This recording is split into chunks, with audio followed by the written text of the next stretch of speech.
Peace and greetings to you. My name is Abdul-Malik. I'm a physician assistant. Some of you all may know me from my other channel, iFlow, as Dr. O, the PA Pro. I'm actually a physician assistant and a health educator. I've been a medically licensed PA in Washington, D.C. for more than 16 years now. One of the things that I do is I work as a hospitalist PA, and that means I kind of manage the medical care of patients while they're in the hospital. This particular hospital in which I work is called it's a long-term acute care treatment center, and we also have an ICU. I see patients who have been physically and financially devastated from catastrophic illnesses like strokes, heart attacks, gunshots, motor vehicle collisions. And it's really got me thinking about the state of healthcare and how people are covered for illnesses, whether those illnesses are chronic or acute. And in the foreground, I've got I think this is CNN News. Obviously the topic of healthcare coverage has become an issue of great debate in this great country of ours.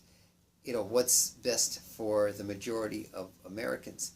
There really is no panacea when it comes to covering people for health care, because not everybody has the same health care issues. We have a burgeoning elderly population. It's estimated by, I think, the year 2030, the percentage of people above the age of 60 is going to have doubled from what it was. That's a huge percentage of our population. With that, they're going to have age-related illnesses. Our system as it exists now just is not prepared to cover all of those people. I don't know if it's a good idea to completely do away with the old system, so-called Obamacare. It's actually Affordable Health Care, the Affordable Care Act. Nor do I know if it's best to fully embrace the new proposed system by President Trump. We'll have to wait and see what's best. Canada's system of covering everybody, or trying to cover everybody, may not fit for this country. And there's many reasons for that.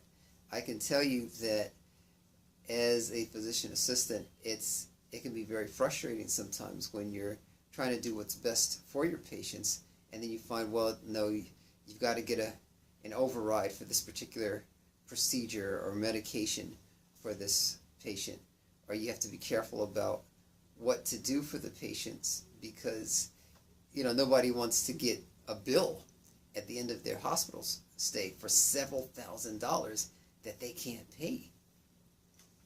But as my first priority for my patients is to try to do what's best for them.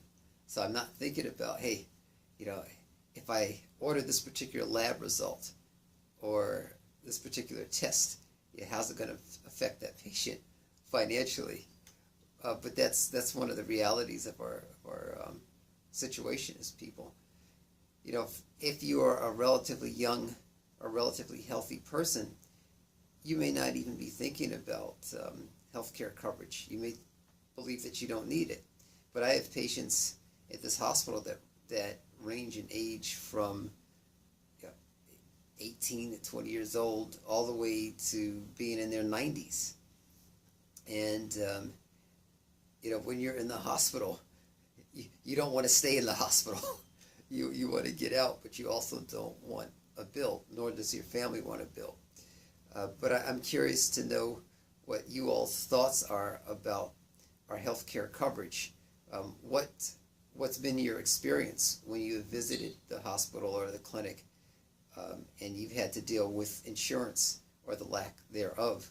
What are some of you all's thoughts about what may be the best type of healthcare to cover the majority or all of Americans in this country?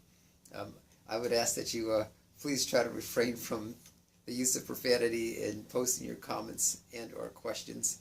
Also, if you're interested in a career as a physician assistant, I look forward to answering those questions for those of you all that may have them. I wish you peace. I'd like to invite you all to subscribe to my channel. Take care.